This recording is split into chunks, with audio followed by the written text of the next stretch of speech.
자, 이 시간 주시는 말씀 보도록 합니다. 시편 말씀입니다. 16편 8절부터 11절까지 말씀. 시편 16편 8절에서 11절까지. 오늘 시편의 말씀을 오전에도 듣고 오후에도 듣습니다. 이런 나이 별로 없는데 그러나 큰 은혜가 될 줄 믿습니다. 자, 시편 16편 8절부터 11절. 우리 말씀을 한 절 한 절 교독합니다. 제가 8절 읽겠습니다. 내가 여호와를 항상 내 앞에 모시니 그가 나의 오른쪽에 계심으로 내가 흔들리지 아니하리로다.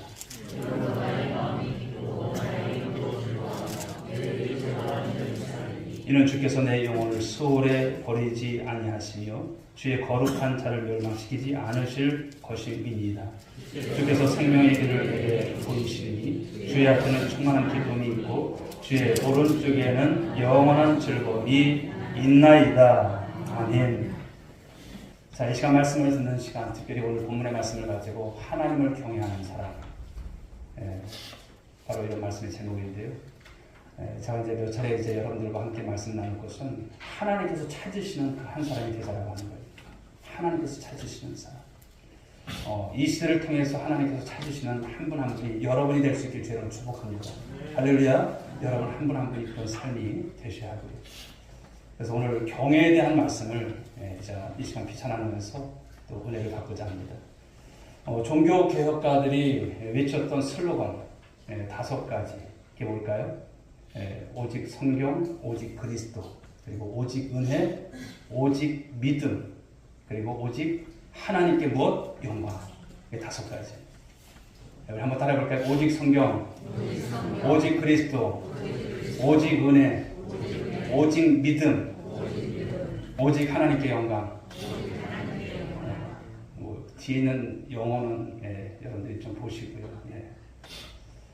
그래서 이 5가지가 정말 너무나 중요한 것이죠. 우리 신앙생활을 할 때에. 그런데 이 5가지 핵심 슬로건의 기초가 뭐냐면 코란데오라고 하는 거예요. 코란데오. 우리가 기도할 때도 그렇고 또 우리가 신앙생활에서 서로 나눌 때도 코란데오 많이 얘기를 합니다. 이것을 구분해 보면 코란이라고 하는 것은 코란이 아니에요. 코란. 앞에서라고 하는 거예요. 데오라고 하는 것은 하나님이세요. 그러니까 히브리어만을 보면 데오라고 쓰는 것인데 하나님 앞에서. 종교개혁가들 중에서 이제 이런 것을 가지고 기초해서 이제 여러 가지 이제 그런 개혁을 또한 주도해 나갔고요. 오늘의 이때까지 이 교회가 되어진 것은 이런 분들의 헌신과 그 또한 충성이 또 그런 말씀을 통해서 신학을 잘 또 이렇게 세워서 가서 오늘의 있기까지 교회가 된 것이죠.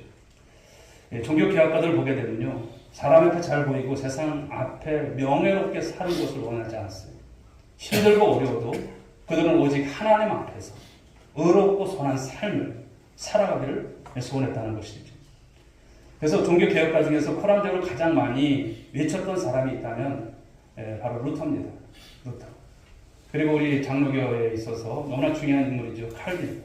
칼빈 역시도 여러분 코란데오 이것을 자신의 인생의 모토로 또 삼고서 평생을 그도 살아갔습니다.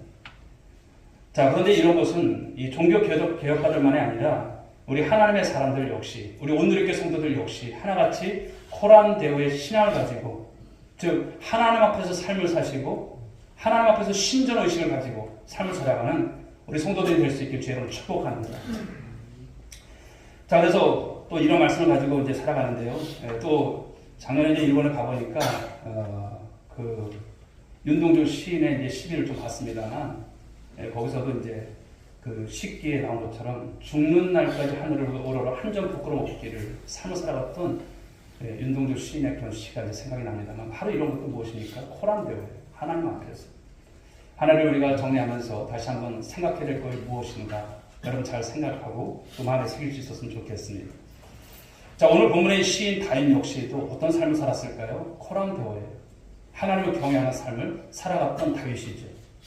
자, 그래서 16장 8절 상반절, 16편이죠. 16편, 10편, 16편.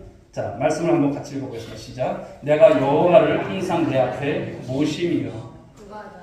다윗은 자신이 여호와를 항상 그 앞에 모시고 살았다라고 고백을 하고 있어요.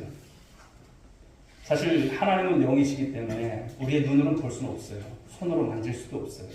그런데 보이지 않는 하나님을 눈에 보이는 것처럼 다윗은 그렇게 여기고 그렇게 믿고 그렇게 살았다라고 하는 말씀인 거예요. 무슨 말일까요? 하나님의 존재를 의식하며 살았다는 거예요. 하나님의 인재 속에 살았다는 거예요. 하나님과 늘 함께하는 삶을 살아갔던 그의 모습. 이것이 무엇을 말합니까? 하나님을 경외하며 살아갔던 그의 인생을 말씀하는 거예요. 자, 그렇다면 하나님을 내 앞에 모시며 산다는 것을 다시 한번 나눠보고자 합니다. 하나님을 내 앞에 모시고 살았다고 하는 것은 단순하게 하나님의 그 존재를 의식하는 정도, 그 정도가 아니에요. 내 앞에 계신 하나님과 인격적인 교제를 날마다의 삶 속에서 매 순간마다 나누었음을 뜻하는 거예요. 우리 삶은 어떨까요? 어쩌다가 하나님이고 어머 벌써 주일이네. 이게 아닌 거예요.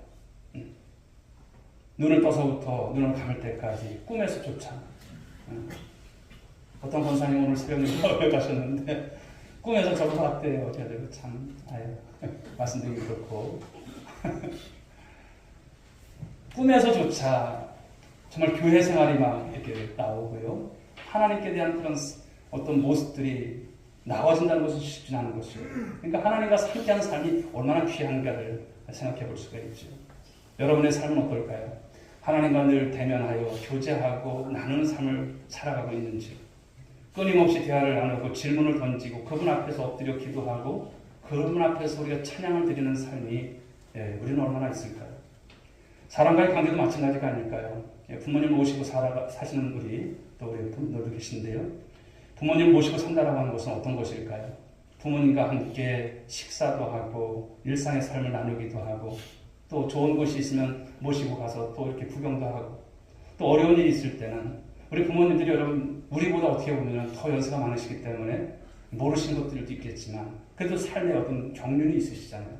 중요한 문제를 놓고는 또 부모님들과 여러 결정할 문제들을 또 나누는 그런 모습들, 이게 함께 살아가는 부모 자식 간의 모습이 아닐까 생각을 합니다. 이처럼 하나님을 내 앞에 모시고 산다라고 하는 것은 주님과의 어떤 식탁의 교제를 나누는 것을 한번 볼 수가 있습니다. 왜 예수님이 우리 안에 들어오셨을까요? 요한계시록 3장 20절 말씀 한번 보실까요? 이런 말씀이 있어요. 읽어보겠습니다. 시작. 볼지어다 내가 문 밖에 서서 두드리노니 누구든지 내 음성을 듣고 문을 열면 내가 그에게로 들어가 그와 더불어 먹고 그는 나와 더불어 먹으리라. 아멘. 우리와 더불어 먹기 위해서라고 하는 이 말씀, 계시록의 이 말씀을 볼 수가 있죠. 그런데 성경이 기록될 당시의 사람들은요, 아주 가까운 사람이 아니면 함께 식탁 교제를 하지 않았어요. 먹지 않았어요. 그러니까 우리 안에 찾아오신 주님이 더불어 먹겠다라고 하는 것은 무엇일까요? 그만큼 우리 주님은 너 혼자 밥 먹을 것이 아니라 식탁 교제를 통해서 친밀한 교제를 나누고 친밀한 어떤 사귐을 위해서 우리 가운데 오셨음을 말씀하는 것입니다. 여러분 다윗이라고 하는 인물을 보시면 그는 하나님과 정말 많은 대화를 나눴던 사람이에요. 수없이 하나님 앞에 질문을 던졌어요. 우리 하나님을 괴롭히려고 하는 것이 아니죠. 너무나 궁금한 것이 많아요. 그런데 우리는 우리 신앙생활을 한번 보십시오. 우리는 어떨까요? 하나님께 수없이 질문을 할까요? 많은 대화를 나눌까 한번 생각을 해보십시오. 다윗은 여러분 블레셋에 쳐들어오면 이 전쟁이 하나님께 속한 전쟁인지 물었어요. 자신의 여러분 어떤 정치적인 그런 어떤 이 군사적인 부분에 있어서는 탁월한 능력을 가지고 있었음에도 불구하고 하나님께 늘 물었습니다. 언제 어떻게 나가서 어떻게 싸워야 할지를 하나님께 물었어요. 그래서 다윗을 보면 많은 말씀들을 보십시오. 정말 또 묻고 또 물었습니다. 그리고 그 앞에서 하나님을 찬양했던 다윗이었죠. 이것이 바로 하나님을 내 앞에 모시고 사는 삶이에요. 내 앞에 모시고 사는 삶. 하나님을 내 앞에 모시고 산다라고 하는 것은 단순한 하나님의 존재를 인식하고 의식하고 그 정도로 사는 것이 아닌 거예요. 내 앞에 계신 하나님과 인격적인 교제를 나누며 사는 것. 바로 이것이죠. 자, 그렇다면 하나님이 내 앞에 오늘 내 우편에 계시다고 하는 이 표현이 나옵니다만 이것이 어떤 것일까요? 우리 하반절 8절 하반절 한번 읽어보겠습니다. 시작. 네. 그가 나의 오른쪽에 계심으로 내가 흔들리지 아니하리로다. 아멘. 다윗은 하나님을 내 앞에 계신, 더 나아가서 내 우편에 계신 하나님으로 오늘 이야기하고 있어요. 굳이 구분해보자 한다면 내 앞에 계신 하나님은 어떤 하나님이실까요? 자상하신 하나님, 친밀하신 하나님을 강조하고 있어요. 그런데 내 우편에 계신 하나님을 표현하고 있는데 이것은 어떤 것일까요? 그분은 연약한 하나님이 아닌 나를 보호하시고 나를 구원해내시고 내게 있어서 전능하신 하나님이심을 강조하는 그런 표현인 거예요. 여러분, 이 표현이 여러분 가운데 고백이 되십니까? 그 하나님이 나를 보호하시고 나를 보내내시고 나에게 있어서 전능하신 하나님, 바로 이런 하나님이신 거죠. 성경에서 말씀을 보게 되면 우편이라고 하는 이런 표현들이 많이 나오잖아요. 우편, 그것은 곧 오른쪽을 말하는데 오른쪽은 어떤 것을 말할까? 성경에서 이런 표현을 한다면 이것은 힘과 능력을 상징합니다. 그러니까 하나님이 힘이 있으신 하나님, 하나님이 능력이 있으신 하나님, 그분이 나에게 있어서 힘이 되어주신다, 나에게 있어서 능력이 되어주신다 하는 것을 표현할 때 쓰는 것이죠. 그러므로 내 앞에 계신 하나님은 나의 머리털까지 세심바 되시고 나의 작은 심 속에서도 그 기도를 들으시고 응답하시는 자상하고 친밀하신 하나님이심을 믿으시기 바랍니다. 반면에 내 오른편에, 우편에 계신 하나님, 그 하나님은 어떠한 상황과 어떠한 난관 속에서도 나를 보호하시고 나를 구원하시는 전능하신 하나님이심을 믿으시기 바랍니다. 그분이 어떻습니까? 홍해를 가르쳤어요. 먼 옛날 얘기 같지만 그 하나님이시에요. 풀무불 속에서도 구원하셨고 사자굴과 폭풍, 그 모래 폭풍 속에서도 보호하셨고 구원해내시는 그 하나님, 바로 우리 우편에 계신 하나님이라는 사실을 말씀하는 것입니다. 그러므로 우리의 인생의 어떤 풍랑과 어려움 속에서도 우리 우편에 계신 하나님을 믿으시는 여러분들 될 수 있길 바랍니다. 우리를 보호하시고 우리를 구원하시는 전능하신 하나님, 그 하나님의 능력을 경험하시는 우리 성도들 될 수 있길 주님의 이름으로 축원드립니다. 자, 여호와를 이제 항상 그 앞에 모시고 살았던 다윗. 자, 8절에서 말씀처럼 내가 여호와를 항상 내 앞에 모심이요 라고 했습니다만 다윗은 여호와를 항상 내 앞에 모셨다라고 하고 있어요. 그렇게 살았다라고 하고 있습니다. 어느 때나 그런 것이 아니라 그냥 그가 어느 때만 그런 것이 아니에요. 그의 인생을 보십시오. 목동의 때 여러분 양을 치는 그 시기에도 그는 항상 하나님을 모시고 살았어요. 그러했기 때문에 사자와 곰이 나타나서 어린 양을 물어가면 따라가서 그 입에서 그 새끼를 건져내고 또 어린 소년이 있을 때도 불구하고 물맷돌 가지고 골리앗을 향해서 나갈 수 있었던 그 용맹은 어디서 나왔을까요? 하나님께서 함께 하시는 그 은혜가 있었기 때문에. 다윗의 눈앞에 보였던 그 골리앗보다 크신 분이 누구세요? 하나님이세요. 이것을 알기 때문에, 그것을 믿었기 때문에 그렇습니다. 자신을 죽이려는 사울왕 때문에 지명 수배자가 되어서 쫓기는 삶을 살아갈 때에도 언제나 하나님을 그는 잊지 않고 그 앞에 모시고 살아갔다라고 하는 것이죠. 그래서 때로는 토굴 속에서, 때로는 광야에서 이슬을 맞으면서도 하나님을 노래했습니다. 그 주옥 같은 노래들이 무엇일까요? 그 노래들이 시편이에요. 시편의 말씀들을 보게 되면 다윗의 인생, 다윗의 신앙이 보이는 거예요. 아니 어떻게 이런 속에서도 찬양할 수 있을까? 그런 모습인 거예요. 그러므로 여러분들이 어려울 때마다, 힘들 때마다 시편의 말씀들을 반이나 되는 것이 여러분 다윗의 시편이에요. 보시면 은혜가 되고 힘이 될 줄 믿습니다. 그는 수많은 전쟁을 치를 때에도 그 앞에 계신 하나님, 그 하나님께 끊임없이 물었습니다. 사랑하는 여러분, 우리 또한 다윗처럼 주님을 항상 내 앞에 모시고 살아갈 수 있길 바랍니다.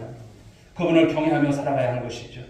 그런데 힘들고 어려울 때는 주님을 모시고 살아요. 힘들고 어려울 때는 주님밖에 없다라고 그렇게 사는데 어떻습니까? 먹고 살만하면, 문제가 해결되면, 어떤 질병에서 고침을 받으면, 삶이 풍성해지면 그때는 하나님이 등지는 모습들을 참 많이 봤어요. 그렇게 살아가더라고요. 하나님을 의식하지 않고 살아갑니다. 자신이 다 한 줄 알아요. 여러분 그럴까요? 그렇지 않습니다. 하루를 시작하는 바로 그 순간부터 잠자리에 드는 그 순간까지 항상 하나님을 내 앞에 모시고 살아갈 수 있는 우리 오늘의 권속들 될 수 있게 주님의 이름으로 축복합니다. 그렇다면 누가 그 하나님을 그 앞에 모시고 살 수 있을까요? 모든 사람이 다 그럴까요? 모든 성도들이 다 그럴까요? 그렇지 않습니다. 하나님과 관계를 맺은 사람만이 하나님을 그 앞에 모시고 살더라고요. 하나님이 누구신지를 아는 사람만이, 그 하나님을 경험한 사람만이 그 삶을 사는 것이죠. 다윗은 오늘 말씀을 보면 그 하나님을요 나의 주님이라고 고백하고 있어요. 나의 주님. 내가 여호와께 아뢰되 주는 나의 주님이시오니 주밖에는 나의 복이 없다 하였나이다. 시편 16편 2절에서 이런 고백을 합니다. 다시 말하면 여러분의 인생의 생사화복을 주관하신 분이 누구세요? 하나님이세요. 그 하나님이랑 고백을 하는 것이죠. 그리고 그 하나님을 그 앞에 모시고 인격적인 교제를 나눌 수 있는 사람은 하나님을 자신의 주인으로 고백할 수 있는 거예요. 아무나 여러분 하나님을 나의 주인이시다 이렇게 말하지 않아요. 그런데 저와 여러분들의 진정한 고백을 가지고 이러한 신앙을 가질 수 있기를 간절히 소망합니다. 예수를 믿음으로 하나님을 자기 인생의 주권자로 고백할 수 있는 사람만이 하나님을 그 앞에 모시고 사는 거예요. 우리가 좀 이런 신앙에 여러분 성숙함을 가질 수 있길 간절히 소망합니다. 자, 두 번째 주시는 말씀은 여호와를 그 앞에 모시고 사는 자가 누리는 축복이 무엇인가를 말씀하고 있어요. 하나님은 여러분 그냥 공짜가 없으세요. 여러분들이 그런 삶을 살아가면 반드시 축복을 주세요. 좋으신 하나님이세요. 보상해 주신 하나님이세요. 자, 8절의 말씀 다시 한번 읽어보겠습니다. 내가 여호와를 항상 내 앞에 모시며 그가 나의 오른쪽에 계심으로 내가 흔들리지 아니하리로다. 아멘. 흔들리지 않는 삶이 된다는 거예요. 하나님을 내 앞에 모시고 살게 되면 흔들리지 않아요. 여러분 믿으시면 아멘 하시기 바랍니다. 다윗이 여러분 그런데 이 시를 언제 썼을까요? 1절 말씀을 한번 같이 한번 읽어봅니다. 1절 말씀 시작. 예. 하나님의 나를 지켜주소서 이렇게 시작하는데요. 하나님의 나를 지켜주소서 내가 죽게 피하나이다. 다윗은 지금 자신을 죽이려고 하는 그런 사람들에 의해서 쫓기는 삶을 살아갈 때를 말씀하고 있어요. 성경학자들은 다윗이 사울왕에게 쫓겨 다닐 때 이 시를 썼다라고 이렇게 하죠. 다윗은 평범한 한 개인이 아니라 절대 권력을 가진 왕에게 쫓김을 받는 신세였습니다. 사울왕은 다윗 한 사람을 잡아 죽이기 위해서 무려 3,000명이나 동원해서 군대를 동원해서 전국을 샅샅이 이잡듯 뒤졌습니다. 다윗은 겨우 홀로 몸을 이제 숨어 지내는 것이 아니라 원통함을 가진 자, 또 빚진 자, 한 400명에서 한 600명 정도에 되는 이 사회적 약자들을 데리고 다니면서 숨어 지내야만 했던 그런 시간이었어요. 그래서 어디를 가든 숨어 있는 것이 쉽지가 않죠. 위치가 금방 탄로가 날 수밖에 없어요. 그런데다가 사람들은 자신들이 살기 위해서 다윗의 일행이 나타나면 어떻습니까? 곧바로 왕에게 밀고 하는 거예요. 다윗이 이곳에 숨어 있다라고 신고를 하는 거예요. 이처럼 다윗은 언제 잡혀 죽을지 모르는 그런 파리 목숨과 같은 그런 여러분 신세였습니다. 내일을 여러분 기약할 수 있어요? 없습니다. 그러니 하루하루가 얼마나 두려웠을까라고 하는 거예요. 여러분 삶 가운데서도 오늘도 하루 살아가는 것이 두려운 분들이 계실까요? 하루를 사는 것이 얼마나 여러분 정말 위태롭고 어려운 삶 가운데 지경 속에 있는 분들이 계실까요? 다윗을 보게 되면 그의 인생은 여러분 한마디로 파란만장한 인생이었어요. 격동의 세월을 살아갔던 사람이었습니다. 소년 시절 다윗은 아버지로부터 별다른 인정을 받지 못하는 그런 목동의 여러분 모습이었습니다. 사무엘 선지자가 자신의 집을 방문했을 때 다른 형들은 이제 다 초대를 받았어. 그런데 다윗은 그 자리에 초대받지 못했던 모습이었습니다. 그래서 들판에 남아서 홀로 양떼를 돌보아야만 했습니다. 그는 또한 10년이 넘는 세월 동안 이 사울왕에게 쫓기는 삶을 살았습니다. 사회가 되었는데도 사회에서 인정받지 못하는 삶이었습니다.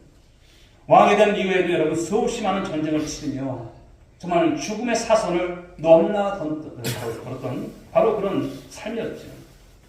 한때는 우리아의 아내 밧세바, 그 밧세바를 취하여 바로 살인죄와 그리고 간음죄를 지었던 그의 모습도 성경은 우리에게 그대로 보여주고 있습니다. 그래서 그 죄로 인해서 밧세바 사이에 태어났던 그 아들이 병들어 죽어야 하는 것을 보아야만 했던 왕이었습니다. 또 다윗은 아들 압살롬에 의해서 배신을 당하기도 하죠. 혹시 여러분 중에 여러분 자식으로 인해서 배신을 당하신 그런 분들이 계실까요? 제가 알기로는 없으신 것 같지만 다윗은 그런 삶이었어요. 그럴 때 여러분 압살롬의 반란으로 인해서 신발도 신지 못하면서 울면서 예루살렘을 떠나가게 될 때 시므이라고 하는 사람이 돌을 던지면서 다윗을 저주했죠. 이렇게 파란만장한 삶을 살면서 많은 배신, 그런 저주를 당했지만 다윗은 오늘 고백을 합니다. 무엇을 고백합니까?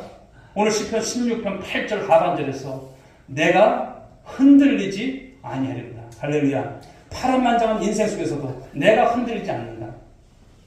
다윗이 이런 뚝심이 좋아서 그럴까요? 그냥 용기가 100배서 그럴까요? 아닌 거예요. 시편 62편의 말씀을 보게 되면 다윗은 사람들이 자신을 죽이려고 공격하고 거짓을 말하고 저주하지만 시편 60편 1절에서 이렇게 말하고 있습니다. 읽어볼까요? 62편 1절 나의 영혼이 잠잠히 하나님만 바라니요. 2절 말씀 이어서 고백합니다. 오직 그만이 나의 반석이시요 나의 구원이시요 나의 요새이시니 내가 크게 흔들리지 아니하리로다. 아멘. 그냥 흔들리지 않는 것이 아니라 크게 흔들리지 않는다. 오직 하나님만 바람을 말하고 있어요. 그분이 나의 반석이시다. 그분이 나의 구원이시다. 나의 요새시다. 말씀을 하는 거예요. 자신으로 인한 삶이 아니에요. 하나님으로 인한 그 고백을 오늘 하고 있습니다. 내 앞에 계신 하나님, 그 하나님을 바라보기 때문에 오늘 여러분 다윗은 흔들리지 않는다는 것을 말하고 있습니다. 그는 시편 3절 6절에서도 3편 6절에서도 말합니다. 자, 읽어보겠습니다. 천만인이 나를 에워싸 진친다 하여도 나는 두려워하지 아니하리이다. 다윗은 흔들리지 않는 삶을 살았습니다. 왜냐하면 문제를 보지 않았습니다. 자신이 처한 환경을 보지 않았어요. 우리는 어떻습니까? 문제 생기면 문제만 봐요. 환경만 봐요. 교회를 섬겨 나가면서도 그럴 때가 많아요. 문제만 봐요. 환경만 봐요. 그러니 어떻습니까? 흔들리는 거예요. 성도들이 흔들리는 모습이 보이는 거예요. 다윗을 보십시오. 그 문제 보지 않았어요. 그 상황 보지 않았어요. 그러니 흔들리지 않는 거예요. 바로 우리가 이런 신앙을 가지고 하나님 내 앞에 모시고 살아가는 모습들이 되어야 하지 않을까요? 우리도 다윗처럼 흔들리지 않는 인생을 살기를 원합니다. 요동치지 않는 인생을 살아가는 우리 모든 권속들이 될 수 있길 바랍니다. 하지만 풍랑이 없는 인생 있을까요? 없습니다. 하나님의 사람은 그러나 풍랑이 없기에 흔들리지 않는 인생을 사는 것이 아니죠. 풍랑과 폭풍 속에서도 바로 흔들리지 않는 인생을 살아가는 것. 누구 때문에? 하나님 때문에. 하나님으로 인하여 이 말씀 주시는 거예요. 우리가 여러분 신약에 와서 보게 되면 바울을 볼 수가 있죠. 그가 죄수의 신분으로 로마를 향하게 될 때 바울을 포함해서 276명의 사람을 태우고 로마로 향하던 이 배, 어떤 광풍을 만납니까? 유라굴라라고 하는 광풍을 만나죠. 여러 날 동안 해와 달이 보이지 않습니다. 오랫동안 먹지 못했고 구원의 여망마저 사라졌다고 했어요. 모든 사람들이 그 두려움 가운데 있을 때 그 죽음의 순간만을 기다리고 있었던 그때에 오직 한 사람, 누굴까요? 죄수의 신분으로 끌려오는 이 바울은 흔들리지 않았어요. 왜냐하면 두려워하지 말라. 네가 가이사 앞에 서야 하겠고 또 너와 함께 항해하는 자를 다 내게 주셨다. 네, 바로 사도행전 27장 24절의 말씀을 주면서 주의 음성을 들은 거예요. 하나님께서 보내신 이 주의 음성을 들었던 것이죠. 다른 사람들은 바로 이 먹구름과 성난 파도만을 보았던 것입니다. 하지만 오늘 바울은 그 폭풍 속에서도 함께 하시는 하나님, 그 하나님을 본줄 믿으시기 바랍니다. 다른 사람들은 파도 소리와 그 바람 소리만 들었지만 사도 바울은 무엇을 들었습니까? 하나님의 음성을 똑똑하게 들은 거예요. 바울아, 두려워하지 마라. 이 음성을 들었던 것이죠. 우리가 또 베드로도 볼 수가 있습니다. 바로 자기 앞에서 풍랑을 밟고 계셨던 그 주님을 보았을 때 그도 두려워하지 않고 물 위로 뛰어내려서 주님에게로 나아갈 수 있었어요. 그런데 앞에 계신 그 주님께서 바로 그것이 아닌 파도를 일으키는 바람을 오늘 베드로가 보았을 때 베드로는 물속에 빠졌다라고 하는 표현이 나오고 있습니다. 마태복음 14장 3절 말씀인데 바람을 보고 무서워 빠져가는지라 소리질러 이르되 주여 나를 구원하소서 하니. 사랑하는 여러분, 하나님은 우리가 폭풍 속에서도 우리가 흔들리지 않는 인생 되기를 원하십니다. 문제와 사람이 아닌 우리 앞에 계신 하나님을 바라볼 수 있는 여러분들의 신앙이 될 수 있길 바랍니다. 우리의 영혼이 폭풍 속에서도 내 앞에 계신 분이 누구세요? 우리 주님이세요.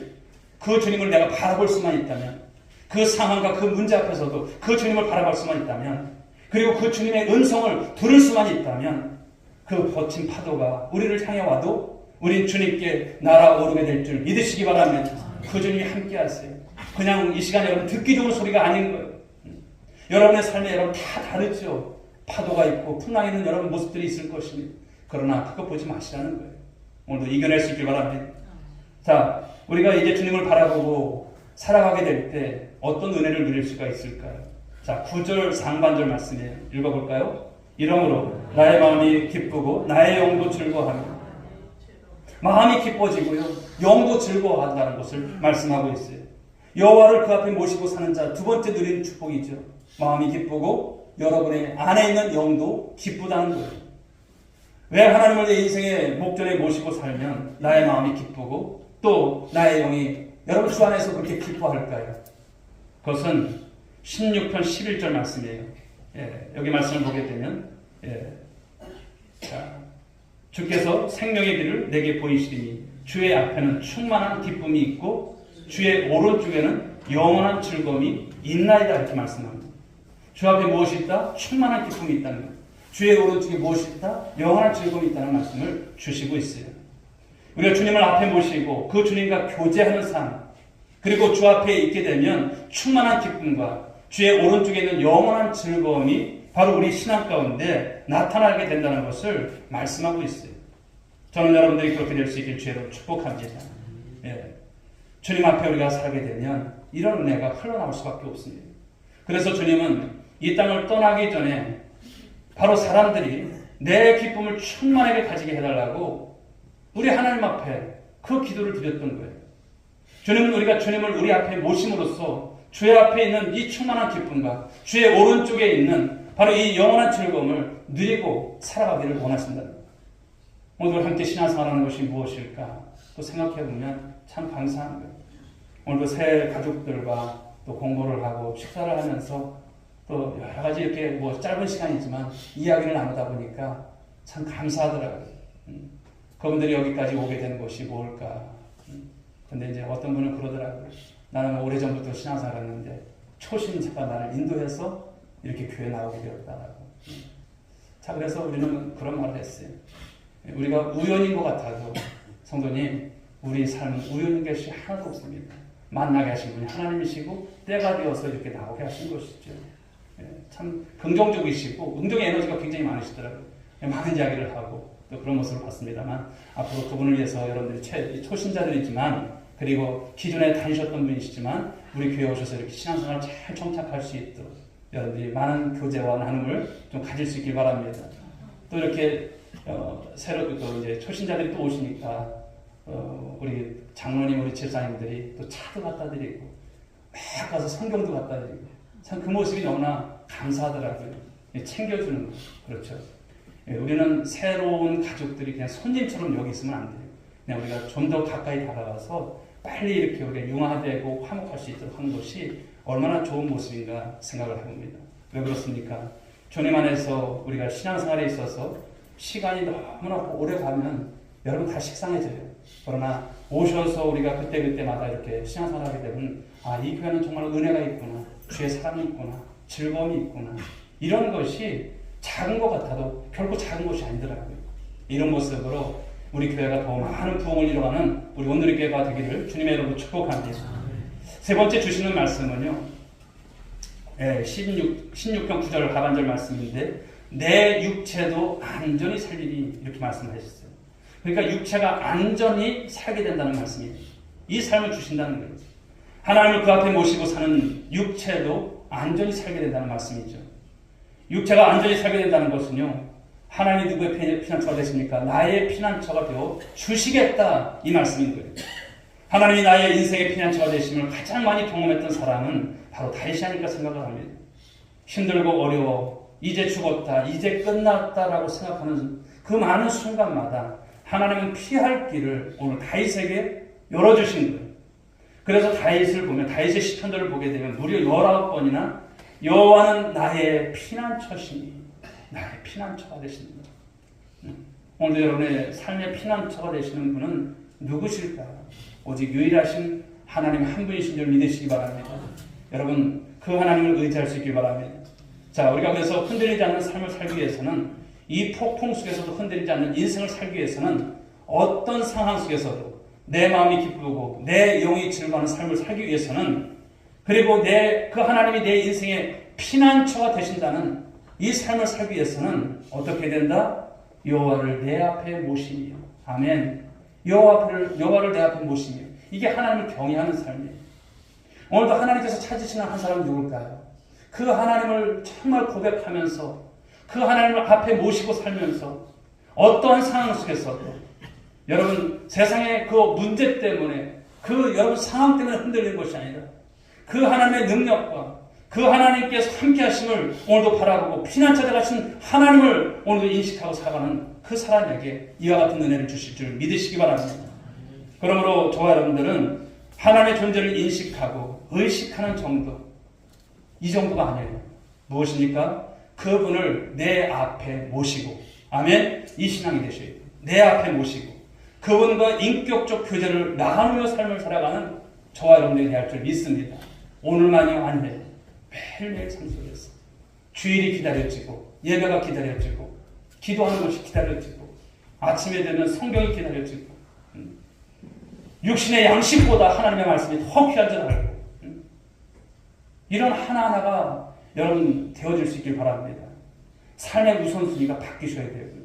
하나님 내 앞에 모시니 오늘 여러분 이런 모습을 통해서 다윗이 하나님을 온전히 경외했던 것처럼 저와 여러분들이 그런 삶을 살아갈 수 있기를 다짐하고 결단할 수 있기를 저는 축복합니다. 자, 말씀을 정리해보면 그렇습니다. 하나님을 경외하는 사람은요, 여호와를 그 앞에 모심으로 흔들리지 않는 사람이에요. 여러분 자신은 어떨까요? 또 여호와를 그 앞에 모심으로 마음이 기쁘고 영도 즐거워하는 사람이에요. 예배에 나오면 싱글벙글 했으면 좋겠습니다. 할렐루야. 가진 온갖 여러분 그 우거지상을 하고 좀 마세요. 물론 여러분 괴로울 수 있어요. 그러나 주님을 만나잖아요. 내 첫사랑이잖아요. 주님을 만난다는 그 기쁨이 있으면 다 있는 거예요. 그 안에서 여러분 기쁘고 즐거워. 여러분 안에 여러분의 심령이 즐거움이 있는가를 늘 보시라는 거예요. 여호와를 그 앞에 모심으로 육체가 안전히 살게 되는 사람이에요. 여러분 모두에게 그런 은혜와 축복이 있기를 간절히 소망합니다. 할렐루야. 그렇습니다. 오늘 하나님께서 주목하고 하나님께서 찾으시는 사람은 어떤 사람이다? 여호와를 경외하는 사람이다. 우리 오늘의 교회가 바로 그러한 모든 성도들로 채워지시고 또 이런 일을 통해서 또 우리의 신앙 고백이 또 금년 한 해를 지나면서 더 많은 것으로 삶을 누리고 하나님의 은혜를 또 바라며 찬양하는 우리 귀한 성도들 될 수 있기를 주님의 이름으로 축복합니다.